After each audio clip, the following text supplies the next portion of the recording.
All right. Good morning, everyone. I'd like to call the meeting to order and acknowledge that we're in Treaty 1 territory, the home and traditional lands of the Anishinaabe, Ojibwe, Innu, Cree, and Dakota peoples, the national homeland of Red River Métis. Our drinking water comes from Shoal Lake 40 First Nation in Treaty 3 territory. My name is Neil Harden. I'm chairing today's panel. With me are Kent Seelan and Carrie Linklater. The assessor today is Ryan Valderrama, and the administrative personnel is Sally Caulfield. We will be hearing applications for revision of the assessment role in accordance with the Municipal Assessment Act. The matters for which revision is requested have been described in each application, and we'll limit discussion to those matters. The statements that are made at this hearing are sworn testimony, and anyone speaking to the matters must be sworn in. Be advised that comparisons of assessments of properties are not considered evidence of market value by the board. The board is appointed annually by council and is independent of it in the city administration. It makes its decisions on the basis of the evidence provided at this hearing and issues a written order that will be mailed to all parties as soon as possible.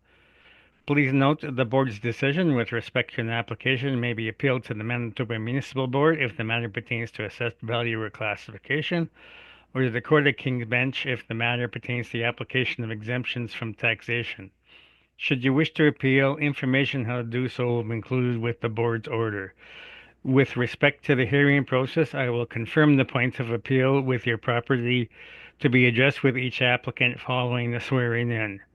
We will then have the assessor's testimony followed by questions the applicant may have and the applicant's testimony followed by questions. Each side will have an opportunity to summarize if they wish. Once all the evidence about an application be brought forward, the applicant may leave. The process will repeat for each item on the docket today. This session will close after all the applications have been heard, and the board will deliberate in private and make its decisions. You'll receive the board's decision by registered mail as soon as possible. As information, all public hearings are live streamed, recorded, and we're part of the public record. We'll be hearing items 6 through 8 on our docket today. Ms. Caulfield, please affirm the assessor's and applicant's testimony. Mr. Assessor, please state your full name. Ryan Valderrama. Do you affirm that the evidence you are about to give at this hearing will be the truth, the whole truth, and nothing but the truth? I do. Mr. Charlebois Page, please state your full name. Stephen Charlebois Page. Do you affirm that the evidence you are about to give at this hearing will be the truth, the whole truth, and nothing but the truth? I do. Thank you.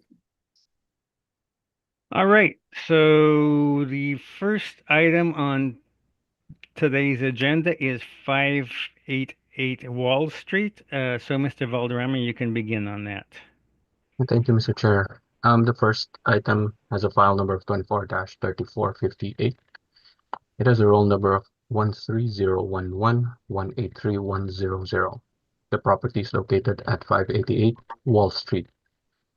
We're dealing with the roll year of 2025 using reference date of April 1st, 2023. The assessed value is $1,689,000. It is classified as an other property with the liability of taxable. The property is an industrial warehouse with 2 buildings, 2 premises, 1 story. The actual and effective years built are between 1974 and 2005. The wall height is between 16 to 17 feet. It is constructed with metal frame and walls. It is zoned as M1. And it has a land area of 23,076 square feet, a planned area of 11,678 square feet, and a gross floor area of 12,578 square feet. Moving to page 3 are a couple of photos of the subject property. These are exterior and aerial photos. And on the next page, page 4, are some rent comparables. They are all within the same market region. They are all ranging from $7.50 to $18 per square foot. And on the next page, page 5, is the income valuation of the subject property. It has a potential rent of about $129,120 with a leasable area of 12,578, which includes a 900 square feet of storage mezzanine. The vacancy loss is 4%, which gives an effective gross income of $123,955. Expenses are 3%, and the shortfall rate is $4 per square foot, giving it a net operating income of $118,224. Applying the capitalization rate of 7%, the capitalized value is $1,688,914 or $1,689,000 rounded. Moving to page 7 is the capitalization rate chart. If I may go through this once, and will be applied to the rest of the properties in the docket, Mr. Chair, for the interest of time. Okay. Okay. So a direct capitalization method is used to convert a property's single year of income into an indication of value by dividing the estimated net operating income by an appropriate capitalization rate. Capitalization rates can be derived from properties that have sold by dividing each property's net operating income by its sale price. For the 2025 general assessment, using the April 1st, 2023 reference date, capitalization rates were derived from model-generated estimates of net operating income and sale prices that were time-adjusted to April 1st, 2023. The assessed values produced by the application of these model-generated capitalization rates were compared to sale prices, and assessment to sale price ratios were calculated. The resulting ratio statistics for the assessment and taxation departments' income-producing models satisfy the standards specified and set forth in the standard on ratio studies approved in April 2013, as published by the International Association of Assessing Officers. ATD's capitalization rates are further supported by comparison with real estate market reports from Colliers International Canada, CBRE National Research, and Cushman and Wakefield. The following chart compares ATD's capitalization rate with the published rates by fitting ATD's rates into the property type categories used in these reports. ATD's property type classes are more comprehensive so that they cover every property type in the city. The 20th and 80th percentile show the range of capitalization rates used by ATD for 60% of the parcels. Within that specific property type, in many cases, the published rates fall between or within the 20th and 80th percentiles, indicating the tenability of the capitalization rates derived by ATD. In this case, Mr. Chair, the second section that highlights industrial is where this property falls under. And it is, I believe, a single tenant, which has a 5.35% to 7.30% cap rate between 20th to 80th percentile. And I believe that's my presentation, Mr. Chair. Okay. Questions, Mr. Page, is it? Yes, thank you, Mr. Chair. First, could I just confirm with you the value presented today is model generated? Yes, it is model generated. Okay, thank you. With respect to your rent comparables on page 4, I just some questions here with respects to 301 and 401 Weston. So comparables 3 and 4. They're located in a multi-tenanted property. Do you know the tenants that occupy those units? No, I wasn't able to include that in the evidence, Mr. Chair. Okay, are you aware that there's a restaurant and a billiards club in that? It's like some more retail tenancies. No, I'm not aware of any tenancies in there, Mr. Chair. Okay, so do you think that 301 Weston, given the fact that there is a billiards club and restaurant there, could be competing for a different tenancy type, different sort of tenant pool, maybe more of a retail nature? Is that a fair statement? I cannot I cannot comment on factors such as that because I haven't seen the these properties that are in the rent comparables, Mr. Chair. Okay, and so and the only reason I'm stressing that is it's quite the range, and I just Mhm. point your attention to that 750 on Wall Street, less than a kilometer up from the subject property in the industrial park. And then these are about 4 kilometers south, Erin and the two Westons, and a more of a retail nature. But I'll just ask you, which of these comparables is the closest geographically? The first two. Okay, and so the first one's the closest? It's on the same street, yes. Yeah. And do you know which of your comparables are single tenanted? I am unsure. No, I'm not sure. Okay, thank you. Those are my questions. Thank you. Okay, Mr. Seelan, questions? Sure. Can you tell us what the blended rent is for this location? Let me just calculate that quickly, Mr. Chair. $10.27. Oh, that was correct, Mr. Chair. Thanks. Thanks. Yes, $10.26 and some. Yeah. Have you inspected this location? I'm sorry. Have you inspected this location? No, I wasn't able to. Sorry about that. That's all my questions, Mr. Chair. Thank you. Okay, Ms. Thank you. Linklater, any Yes. questions? Thank you, Mr. Chair. Good morning, Mr. Valderrama. Morning. I just have a question in regards to the effective age of this property. It was built in 1974, correct? I believe there is an addition back in 2005. That's why it was used as a range, but not really a range. It's more of 1974 and 2005. Okay. And do you know the size of the addition for 2005? Oh, unfortunately, no, I don't have that information Hmm, in the okay. evidence. Okay. And in regards to the wall height, it is 16 to 17, correct? Yes, that's correct. All right. Would you agree that's not the ideal size for wall height now? They're not being built that, they're being built much higher, correct, in regards to the wall height? I believe it would all depend on the use of the property and what the tenancy would be. Some businesses would require higher, some businesses would be quite satisfied, or 16 to 17 or 15 to 17 would be enough for their operations. Okay, So it would all depend probably on the investment of the property owner, on how the property or the building will be built. okay, That's just well, my opinion. Sorry.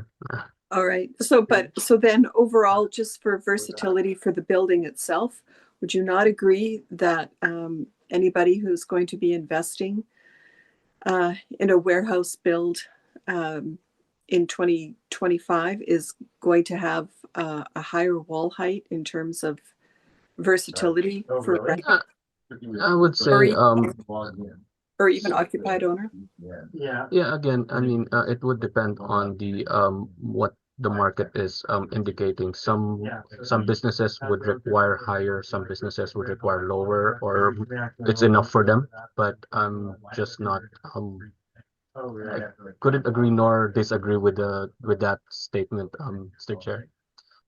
Okay. I think that is all my questions. Oh, Thank sorry. you. No, I'm sorry. I did have one last one, Mr. Valderrama. Okay, go ahead. Yeah, Oh, no, I don't. Sorry, I just saw that I wasn't looking. that's I'm good. okay. Thank you very Thank you, much. madam. Thank you, Mr. Chair. Okay, are there any loading docks on this property? Don't I don't see I any, don't but see there could any be.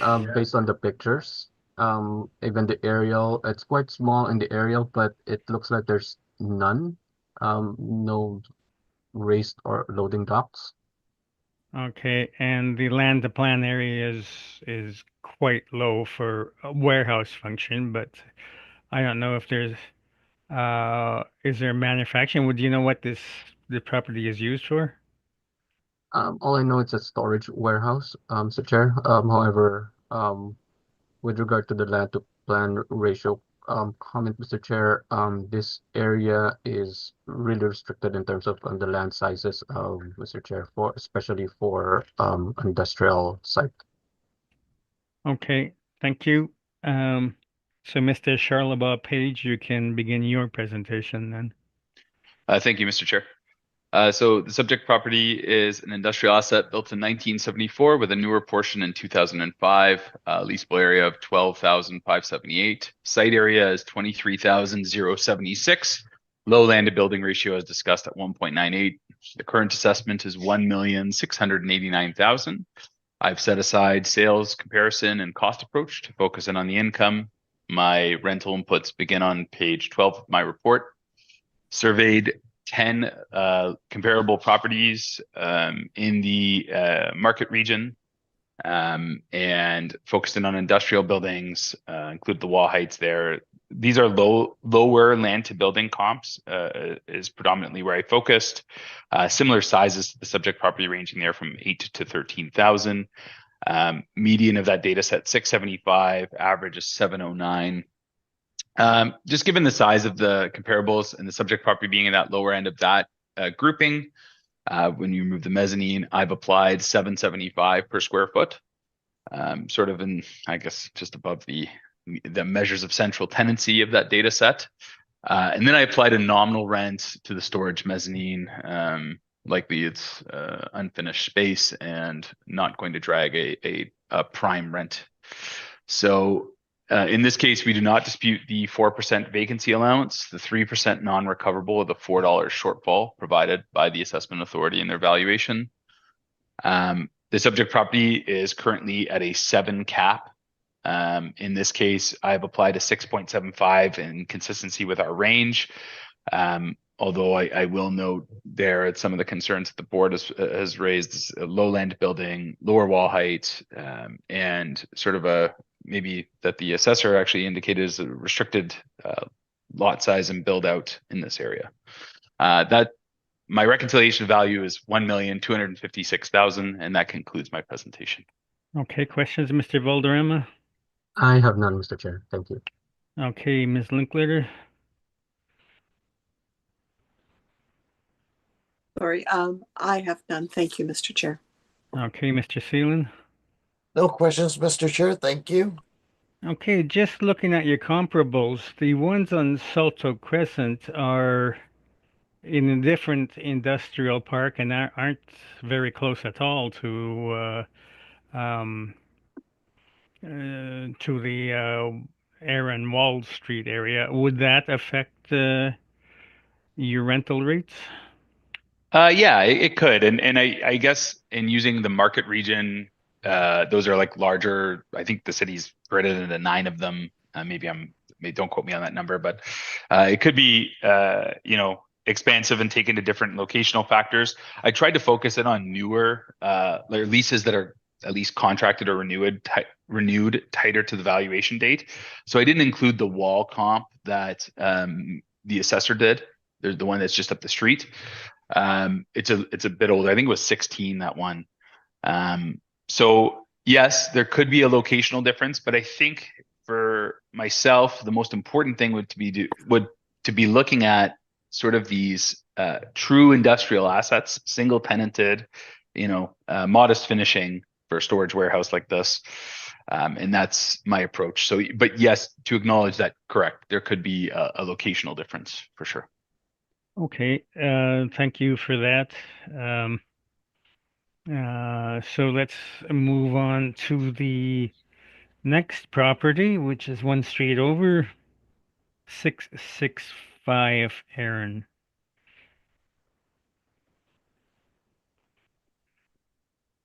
Okay, Mr. Valderrama, you can begin on this property. Thank you, Mr. Chair. The next property has a file number of 24-3456. It has a roll number of 13-099072130. The property is located at 665 Erin Street. We're dealing with the roll year of 2025 using reference date of April 1st, 2023. The assessed value is $9,315,000. It is classified as an other property with a liability of taxable. The property is an industrial warehouse with 6 buildings, 2 premises, and 1 to 2 stories. The actual and effective years built is between are between 1948 to 2004. The wall height is between 12 to 21 feet. And the construction class is masonry bearing walls. It is zoned as M1 with a land area of 220,651 square feet, a planned area of 108,289 square feet, a basement area of 1,113 square feet, a gross floor area of 120,080 square feet, and a land to plan area of 2.04. And moving to page 3, Mr. Chair, are some aerial photos of the subject property.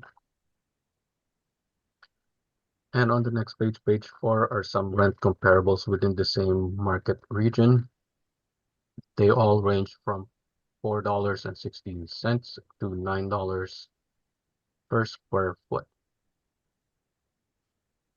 And on the next page, page 5, is the income valuation. The net rent per square foot is $7.52 per square foot, with a leasable area of $19,565. The potential rent comes up to $147,129. The vacancy loss used is 4%, giving it an effective gross income of $141,244. The expenses applied is 3%, and the shortfall rate is $4 per square foot, giving it a net operating income of $133,877.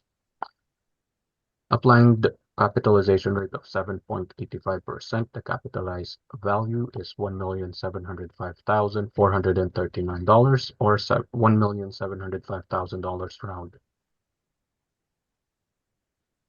And there is also an income stream 2, or the second, which is for the distribution warehouse.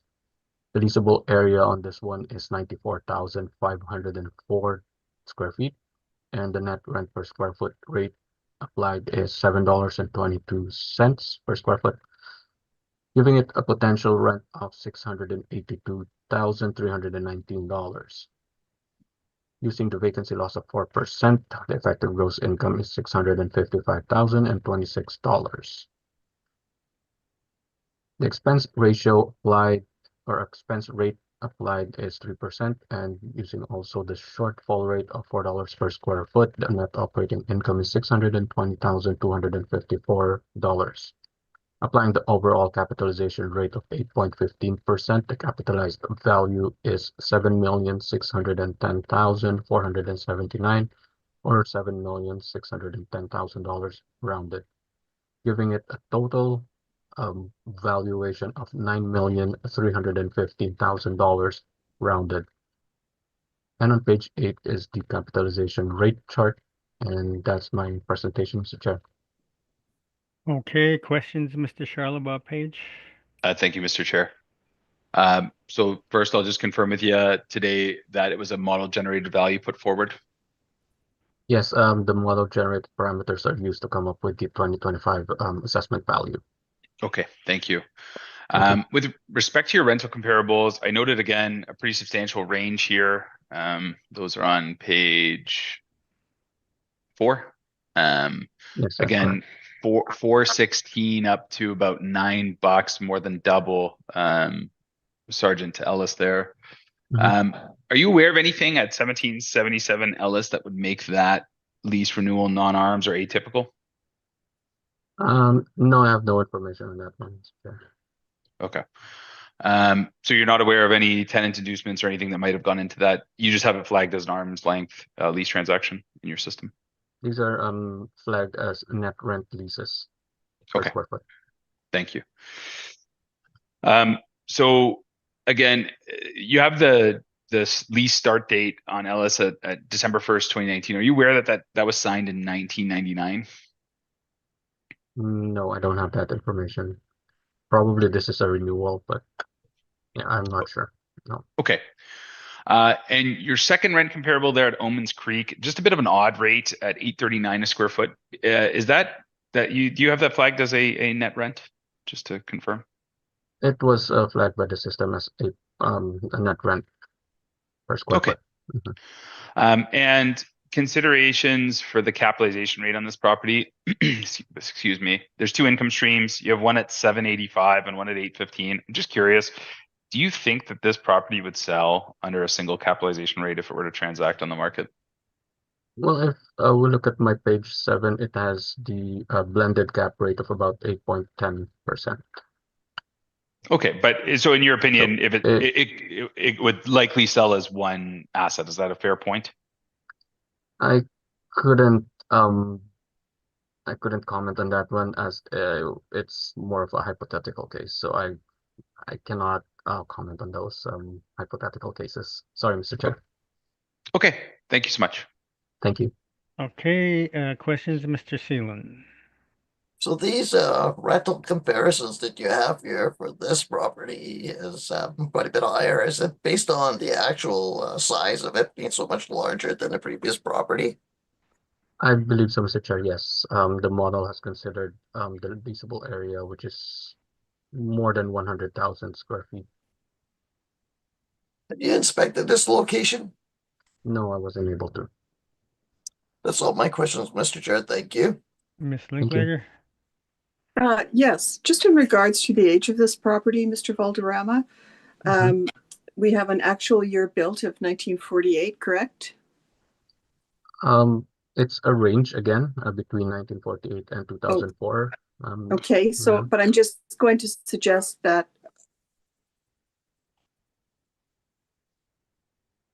You're kind of breaking up there, Ms. Linklater. I am. I'm not sure what's happening here. Okay. Excuse me. We had trouble with our internet last night, so Well, you seem to be okay now. all right. So Mr. Balderrama, do you know what portion of this property was built in 1948?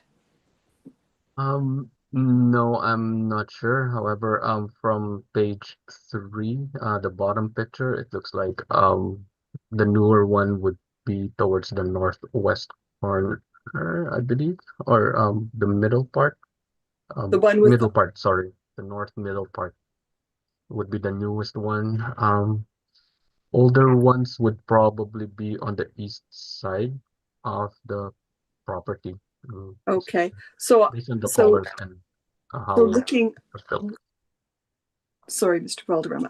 Looking Sorry. on page three, I'm assuming the building with the sort of darker gray roof is the newer section, and the others are the older section, correct?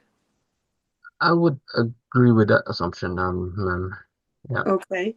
And then would you know then if on the older section the wall height is all 12 foot? I wouldn't be able to determine that one, ma'am. We're just Okay. basing it off of the colors of the roof. All right. Then I'm going to say can we assume that the newer portion has got the 21-foot height? Looks like it may have been a higher one, yes. Okay. Thank you, Mr. Valderrama. That's all Thank my you. questions, Mr. Chair. Okay. On the layout of the property, there seem to be 3 buildings on it. The 2 to the northwest, and then the kind of dog's breakfast one to the east of that. Is that correct?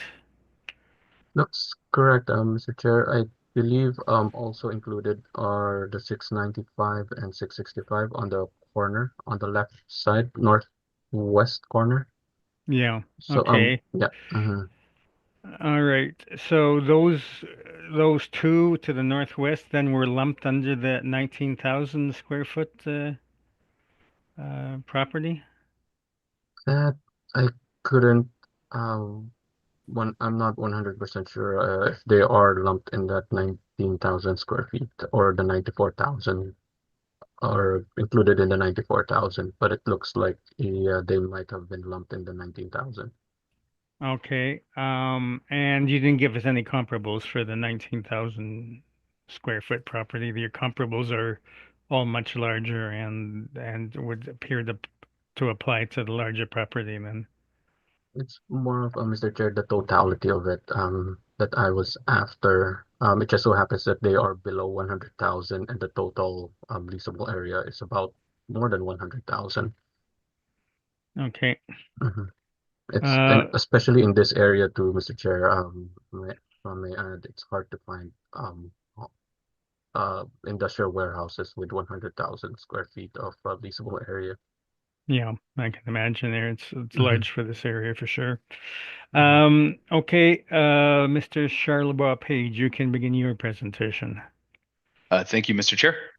So subject property is an industrial asset which is comprised of 6 structures. The original structure was built in 1948. There were additions in 1965, 1978, and 2004. Wall heights range from 14 to 20 feet. The city has applied a effective age of 1975 in their valuation. Subject property is a leasable area of 114,069 square feet, and the current assessment is 9,315,000. I've set aside the sales comparison and the cost approach, and focused in on the income. Again, my rental inputs beginning here on page 12. With respect to the comments that were just made about larger assets in the immediate vicinity, obviously my search was expanded in terms of location, looking at tenancies that sort of range north of 60,000 and under 100, to give us an idea of sort of these large tenancy sort of situations, some with multiple buildings, and then obviously with different wall heights, low land to building ratios were all considerations in sort of selecting these comparables. And as you can see with economies of scale, as buildings get larger, rents typically get lower. So, the asset we were just looking at prior, I know there was a comment made paralleling those two situations, or comparing them, I should say. And, sort of that between $6.50 to $8 in that, 15 to 30,000 range, not atypical. And then in this case, my research based on the 8 comparables I was found in sort of similar situations in subject property derived a median rent of $5.75. Given a look at some of the comparables with, sort of ranging wall heights, different buildings, low land to building, I selected a rent of $5.50 for the main floor. And for the second floor area, I applied a nominal rent again of the $2 to the mezzanine portion, sort of the 5,700 square foot mezzanine. And with regards to the vacancy allowance, the non-recoverable allowance, and the shortfall rate, those are not in dispute. And then the subject property obviously has 2 capitalization rates on it from the assessment authority. I've applied one. It's my opinion it would transact as a single business unit. It's operated as a single business unit, so the market would treat it. I applied 8.25%. Sort of at the top end of the range here, there's a number of factors: low land to building ratio, ranging, and in many cases low wall heights. You've got multiple buildings, ranging age of this asset. I think 70,000 of the square footage was in that 1948 vintage. And you can see there on page 16, my reconciliation of value is 6,963,000 rounded downward. That concludes my presentation. Okay, questions, Mr. Valderrama? I have none, Mr. Chair. Thank you. Okay, Ms. Linklater. I have no questions. Thank you, Mr. Chair. Okay, Mr. Seelan. No questions, Mr. Chair. Thank you. All right, and I have no questions. So, okay, we'll move on to our final property. I did have rebuttal that I submitted. It's brief, Oh. and I could just touch on it quickly if that's okay. Okay, I wasn't aware there was a rebuttal. Okay, Please give me 1 moment to distribute. okay.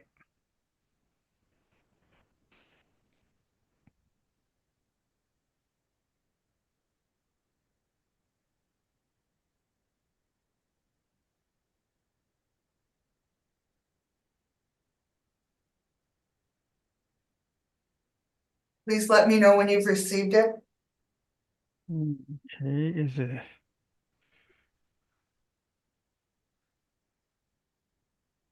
Okay, is that Aaron rebuttal evidence? Okay, I have it. Does everybody have it?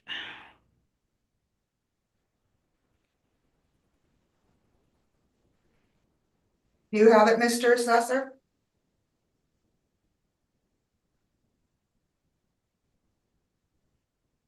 Is everybody muted? Yes, I have it, Mr. Chair. Thank you. I do I have it do. also. I do have it. Okay, so then on your rebuttal, Mr. Charlebois Page. Thank you, and I will keep this brief. This is with respect to comparable 3 that I noted as sort of an outlier at that $9 a square foot, 1777 Ellis.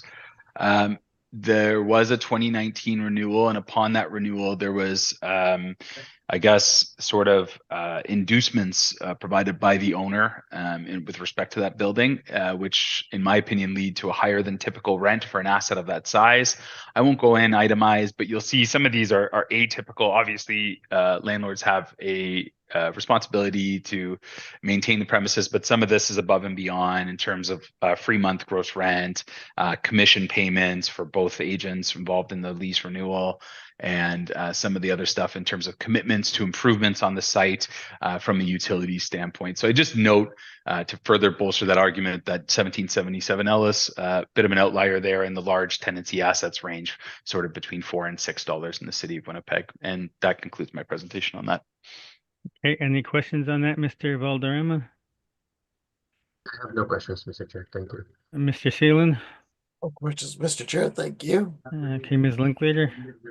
I have no questions. Thank you, Mr. Chair. Okay, thank you for that. Now we'll move on to our final property, 994 Wall, and we have a preliminary issue to deal with. So, Mr. Valderrama, can you read in the basic data? For sure, Mr. Chair. Thank you. This file has a file number of 24-2265. The roll number is 130114200000. The property is located at 994 Wall Street. We're dealing with the roll year of 2025 using reference date of April 1st, 2023. The assessed value is $1,443,000. The property is classified as other property with a liability of taxable.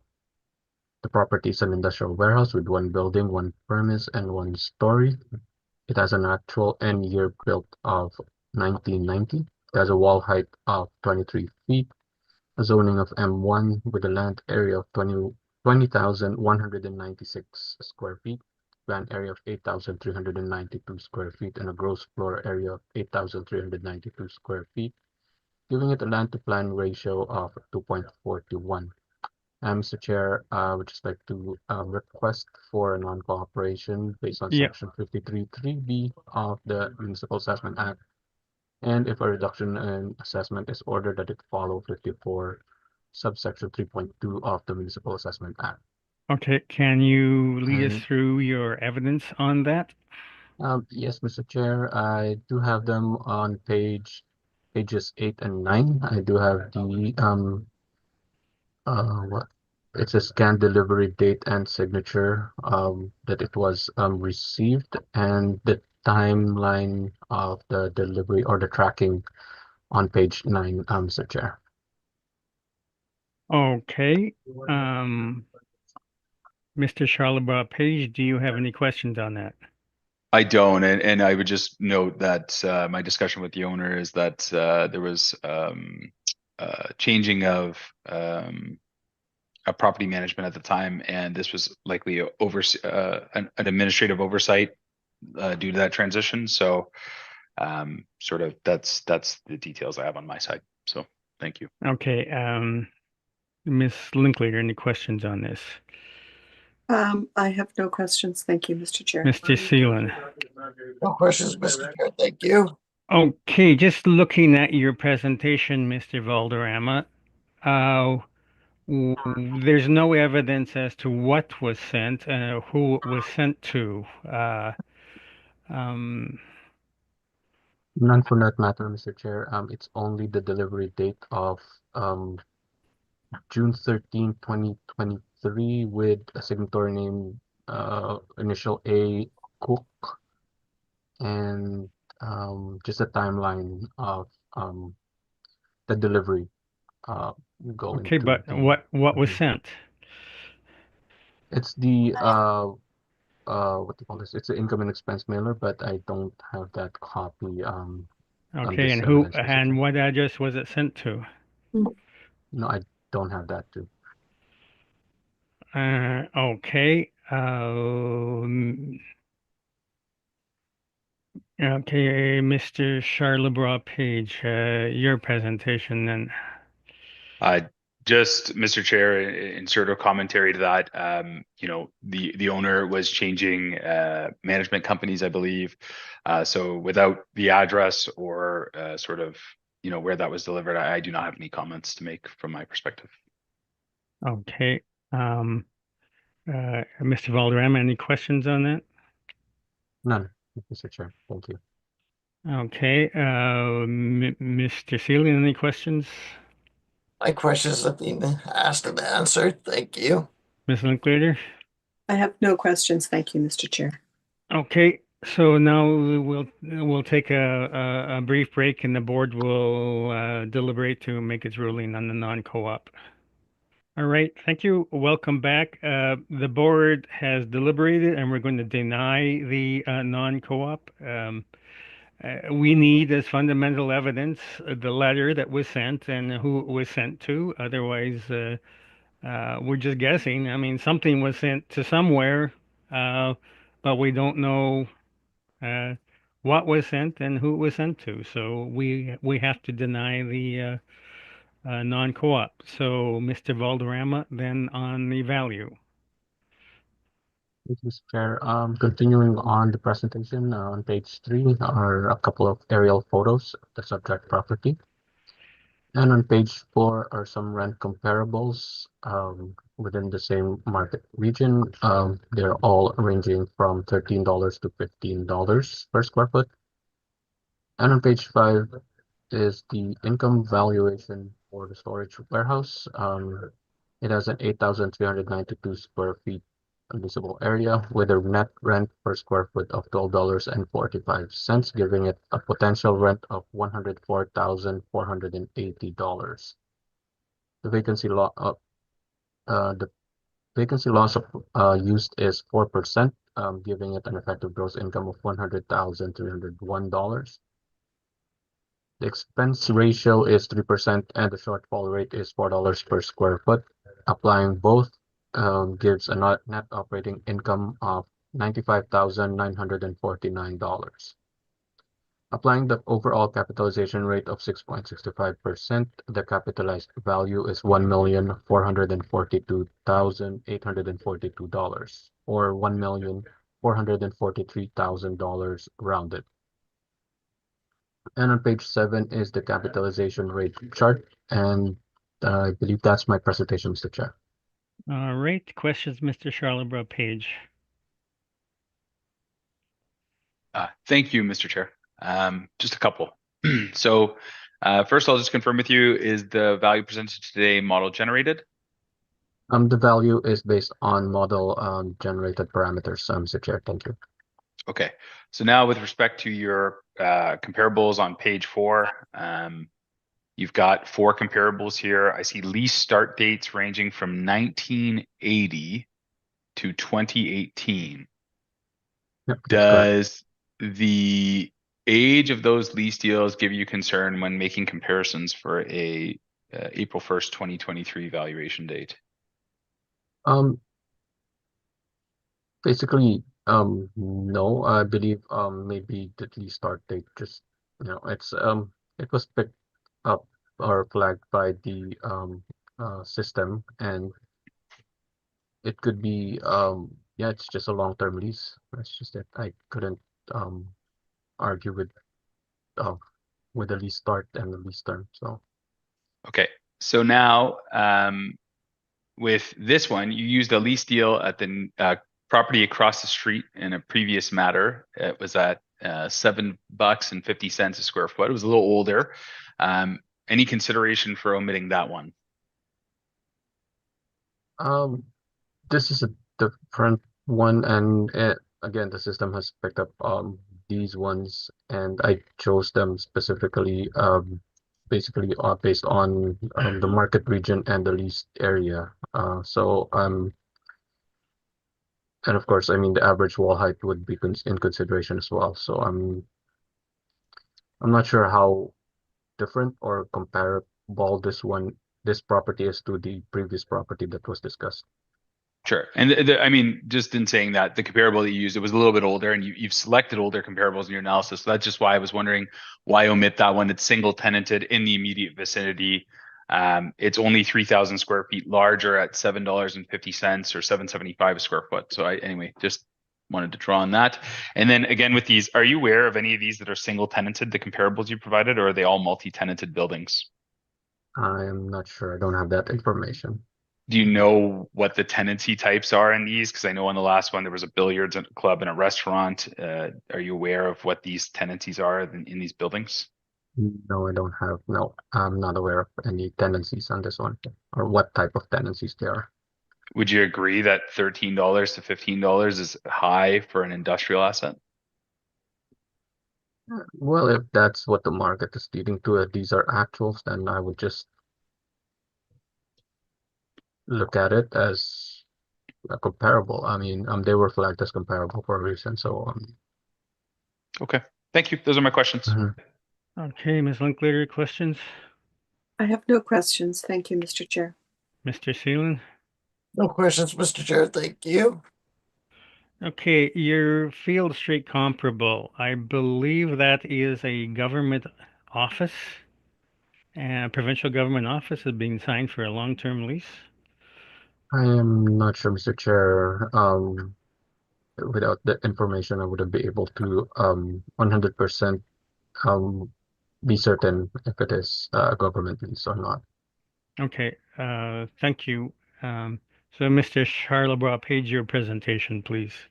Thank you, Mr. Chair. So the subject property is an industrial asset built in 1990. Leasable area is 8,392 square feet. Site area is 20,196. Land to building is 2.41. Current assessment is 1,443,000. Set aside cost and sales comparison, focused in on the income. That begins on page 11 of my report. You'll see familiar rental analysis for comparables ranging between 8 to 13,000 in that market region, in the subject properties market region. In this case, we surveyed those the 10 comparables. Median was 675, but the range is 550 to 850. And given that the subject property is at the bottom end in terms of size, I've applied the 825 a square foot near the top end of that range. And I don't dispute the 4% vacancy, the 3% non-recoverable, and the $4 per square foot shortfall. Subject property has been assessed with a 665 cap rate. I've included a capitalization rate study as a supplemental report. Again, we surveyed the ranges of industrial assets, and this actually falls close within our range. We review these on a quarter point basis, like the brokers, and at 675, that was using my reconciliation, and that's based on just sort of our review and where this stratifies within those comparables. So my reconciliation of value is 935,000 rounded downward, which concludes my evidence. Okay, questions, Mr. Balderrama? I have none, Mr. Chair. Thank you. Mr. Seelan? No questions, Mr. Chair. Thank you. Ms. Linklater? I also have no questions. Thank you.